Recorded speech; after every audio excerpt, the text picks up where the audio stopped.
తెలంగాణ రాష్ట్ర ప్రభుత్వం ఎల్లవేళలా మీతో చర్చించడానికి సిద్ధంగా ఉంది.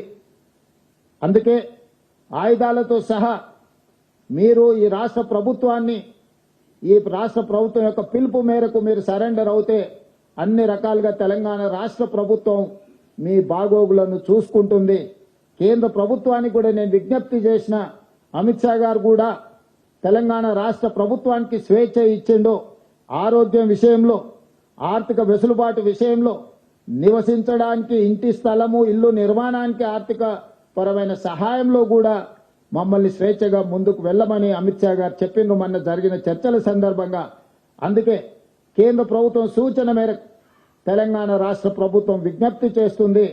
ముప్పాలపు లక్ష్మణరావు గారు అలియాస్ గణపతి గారితో సహా, ఎందుకంటే కొండపల్లి సీతారామయ్య గారి తర్వాత నక్సలిజంలో అంత గుర్తింపు, ప్రజల యొక్క గుర్తింపు ఉన్న వ్యక్తి గణపతి గారు. 75 సంవత్సరాల పైగా వారి వయసు ఉండొచ్చు. వారి ఆరోగ్య పరిస్థితి కూడా బాగలేదని మా అధికారులు నాకు చెప్పడం జరిగింది.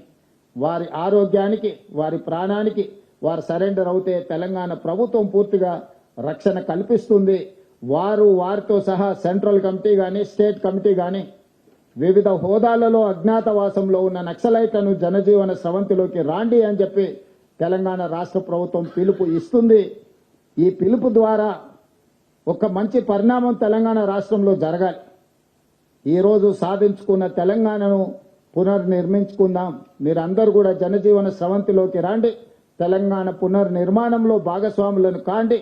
గ్రామీణ ప్రాంతాలలో, తండాలలో, గూడాలలో, మారుమూల పల్లెల్లో, అటవీ ప్రాంతంలో ఉన్న గిరిజనుల యొక్క హక్కులను, అక్కడ వాళ్ళ ఆర్థిక స్తోమతను పెంచడానికి ఈ ప్రభుత్వం కట్టుబడి ఉన్నది. ఈ ప్రభుత్వం అన్ని వసతులను ఏర్పాటు చేస్తుంది. కాబట్టి సరెండర్ కావాల్సిందిగా, ఆయుధాలను చెప్పాల్సిందిగా ప్రభుత్వం ఇచ్చిన పిలుపుతో మీరు ముందుకు వస్తారని మా ప్రభుత్వం